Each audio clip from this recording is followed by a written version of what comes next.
All right, guys, we got some breaking news that I want to get to you. Again, this is breaking news. I realize this is unscheduled. This was not planned. We didn't plan on coming on here, so we didn't schedule this, but this is breaking news. If you're just joining us, I want to talk about a magnitude 6.1 earthquake that has just struck off the coast of Oregon. I want to give everybody just a second to hop on here. Again, this is live. I recognize there's probably a little bit of a delay. I'm waiting for this to generate on my end. I'm not seeing it, but we're waiting to see if we can pull this up. Again, I see three people. I'm seeing three people on here, so we're going to wait just a moment to get some people on here so that we can not have to rehash a lot of the information. Okay, so I'm seeing it coming on here now. Again, this is breaking news.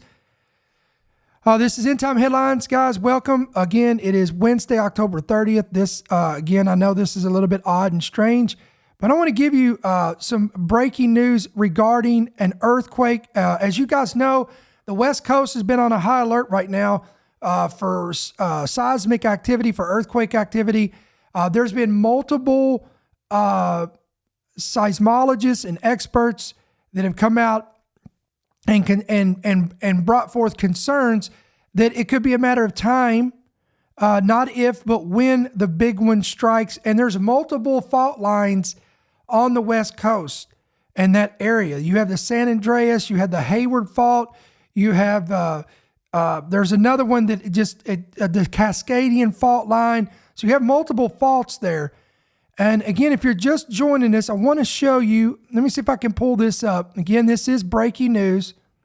Let me pull this up here. This is from the USGS. As you can see right here, this is a magnitude 6.1 earthquake that has struck off Brandon, Oregon. This is off the coast of Oregon. Right here on your screen in this big blue dot that you're looking at on your screen. This just happened moments ago. So this is breaking. What I do find interesting, again, we have a lot of people coming in. Guys, can you do me a favor while you're coming in? Hit that like button. Share this. This is important news. Again, if you live on the West Coast, this is something I would be paying attention to. We appreciate you guys hitting that like button and helping us get the word out there. Now, here's what I think is interesting. I want to pull up this article. I'm going to show you. This was less than 24 hours ago. Give me just a second. Pull this up. Look, check this out. And if you've done this thing long enough like I have, you will know that there is this bizarre, strange connection between simulations and drills regarding whether it be a natural disaster, whether it be a domestic violent, some type of an attack, a terroristic attack, a shooting. Many times, and I want to ask this question. Once I say this statement, I'm going to ask this question, but many times you'll see a drill or a simulation take place, and literally within 24 hours later, the actual event takes place.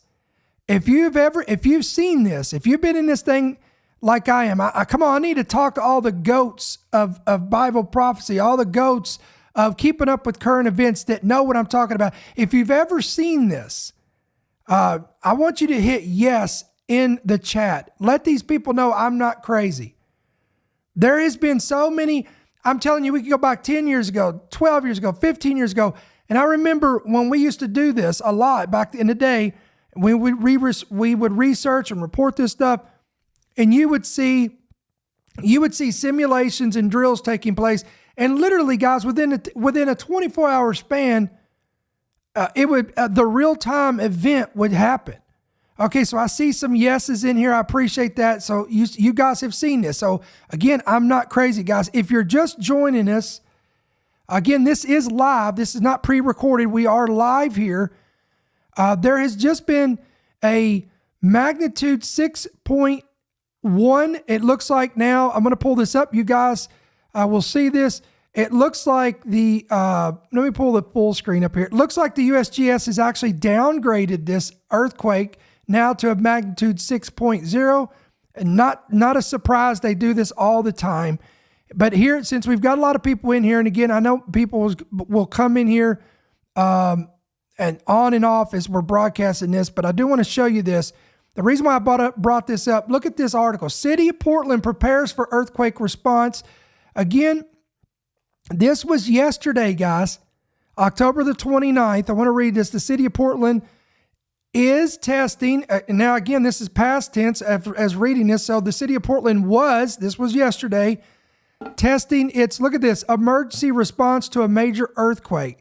The statewide exercise is called Iron-OR24, and cities across Oregon are participating in a 2-day earthquake simulation exercise. So consequently, this exercise is still going on today. Quote, we're in that time frame where we could experience another one at any time, so we're getting ready. This was according to the operations coordinator at the Portland Bureau of Emergency Management. Again, Portland is in the Cascadia subduction zone, which hasn't produced an earthquake since 1700, but scientists say there's a, quote, 37% chance a major quake could rock the region within the next 50 years. And this is why state and local officials are asking residents to be, quote, 2 weeks ready in the event that basic services like flood, water, and emergency medical systems are impacted. Now, you remember, and again, guys, welcome. I see a lot of people pouring in here. I remember we did a report on this, what was this, last week? And we talked about how California is actively preparing for, quote unquote, the big one. And they warned that those on the San Andreas fault line that live near this, on this, in that proximity of this, there is a fear that the water distribution would completely collapse because it's running through these fault lines. So notice how all across the West Coast now, you've got Oregon, you've got Seattle, you've got California, you've got all these regions that are actively preparing. And even on the the New Madrid, which is in the West Coast of America, which is in the center. My mind was over to still at the West Coast, which is in the center of America. You have, in fact, let me pull this up here. I'm going to pull up, this is, again, I'm pulling up the USGS map here. The New Madrid runs in, and you guys can probably see my mouse right here. There's right in this area, right where Kentucky, you got Indiana, you got Missouri, you got Arkansas, you got this whole region right here is the New Madrid fault line. There's a major fault line that runs right there in the nation's midsection. And many of you guys know this, but in 1811, 1812, that, I call it the sleeping giant, that thing was awakened and it produced multiple large earthquakes. We're talking 7 point something. I think it was like a 7.7, an 8 point something. And then there was another earthquake. And this thing was felt as far as away, all the way up into Pennsylvania. It caused geographical alterations as far as the land goes. It caused fissures to open up. It caused the Mississippi to run backwards. It caused testimonials that were given during that time of horrible screeching sounds and the sounds of almost like thunder and the earth clapping. It's a very bizarre thing, guys. You can go and you can research all this stuff out and look at these testimonies, and it's absolutely stunning to read about this. So here we are.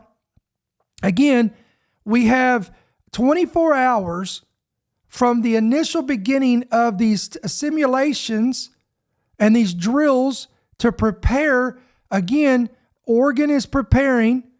Let me give you here's another article. This one is from KPTV, which I assume is an affiliate out of Oregon or the Portland area. Emergency drill trains Portlanders on earthquake response and logistics.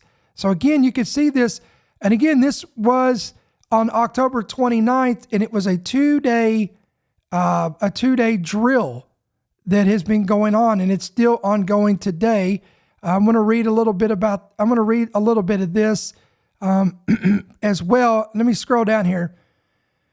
Again, the Portland Bureau of Emergency Management hosted a training at the Southeast Portland headquarters to run through disaster scenarios in preparation for the days following a Cascadia subduction zone earthquake.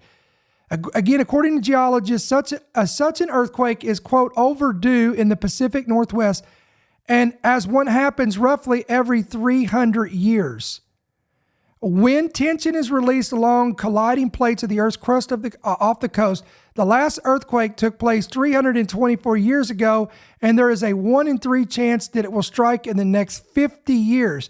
Now, again, what's interesting, guys, is all these fault lines. Man, this almost gives me chills just talking about this. All of these fault lines, the Cascadian subduction zone, the Hayward fault, the San Andreas fault, the New Madrid fault, and God only knows what other faults out there that I didn't mention. All of these faults are all overdue for another major eruption, a blow to the fault line. Every one of them. Again, the New Madrid was 1811, 1812. So we're already, if this thing fires up every 300 years, this sleeping giant is eventually going to waken back up. Now, there's been a lot of speculation, what's going to cause this to wake up? And you've heard me talk about this over and over again in these podcasts throughout the last 2 months. But I believe, guys, the birth pangs are increasing. The birth pangs are intensifying, which, again, I believe the birth pangs are connected directly to the earth. And the earth releases these birth pangs by producing these disasters, earthquakes, volcanic eruptions, even the waves and seas roaring. When these tectonic plates shift in the ocean, they will produce earthquakes such as the one that took place.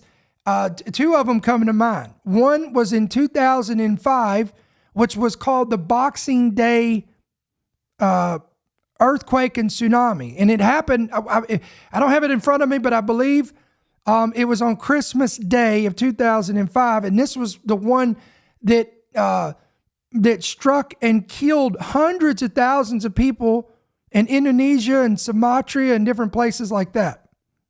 And then the 2011 Japan earthquake, another same exact scenario. I stand to be corrected on this, but I believe it was also in the ocean. There was a plate shift, and it caused this massive tsunami. But the entire island of Japan shifted like 6. What was it? I want to say 6 feet. I believe it was, and it actually shortened the days on our calendar. So these are major events. These are major natural disasters. And again, they have warned us over and over again, if we were to get a magnitude 7.5, 8.0 or larger earthquake on the San Andreas, the New Madrid, the Hayward fault, or any of these faults, the damage would be absolutely catastrophic. So I think this is very intriguing. Again, this is something that I wanted to bring up. And also, again, are these more warnings? Are these further warnings to us, as believers, to prepare accordingly? I'd love to hear your thoughts in the chat while we're doing this. Some would even say, could this be the hand of man? Could this earthquake have been generated by human hands, by human means, some type of manipulation? So again, I'd love to hear your thoughts in the comment section. Please let us know. I'd love to hear your opinion on this. Again, if you're just joining us, because we got a lot of people, I'm not going to recap all this, but I want you to go back and read or listen to the beginning of this, share this, hit that like button, and subscribe to us, guys. Hit that bell notification, because this is going to help you keep up with all of our breaking news. And better yet, even better is, as we've always told you, get our app. download it, hit yes to push notifications, and you're going to be squared away and have everything right there and ready to go. So guys, I'm going to go ahead and sign off for today. Again, we announced this in written form, so I'll go ahead, since many of you guys are on here. We will not be broadcasting tonight at 8 p.m. Eastern. We're going to go ahead and take off for tonight, but tomorrow night, right here at 7 p.m. Central, 8 p.m. Eastern, in our big gathering, I'm going to do a reaction video in light of Halloween, because I understand tomorrow is Halloween. We're going to expose the dark side of this demonic holiday. So you don't want to miss that. But we'll be on here. We plan on being on here tomorrow at 2 p.m. Eastern for our afternoon podcast. And guys, if we have breaking news like this, we'll pop in and we'll get you up to par and get you up to date of what's going on in your area. So keep an eye on the West Coast, especially in Oregon and Seattle and places like this. California is still getting earthquake swarms. It's not letting up. It's still continuing. So all eyes on these zones, on these fault lines that are major fault lines, because every one of them are overdue for major earthquakes. So again, endtimeheadlines.org, endtimeheadlines.com. Wanted to bring you this breaking news. We're going to go ahead and sign off here tonight, and we'll see you guys right back here tomorrow at 2 p.m. Eastern, unless something else comes up that's a breaking news alert, and we'll see you before that. So God bless you guys. We'll see you then. Thank you for listening to the End Time Headlines podcast. We pray that you've been blessed and equipped by today's message. For more information about how you can help partner with our ministry, please visit endtimeheadlines.org.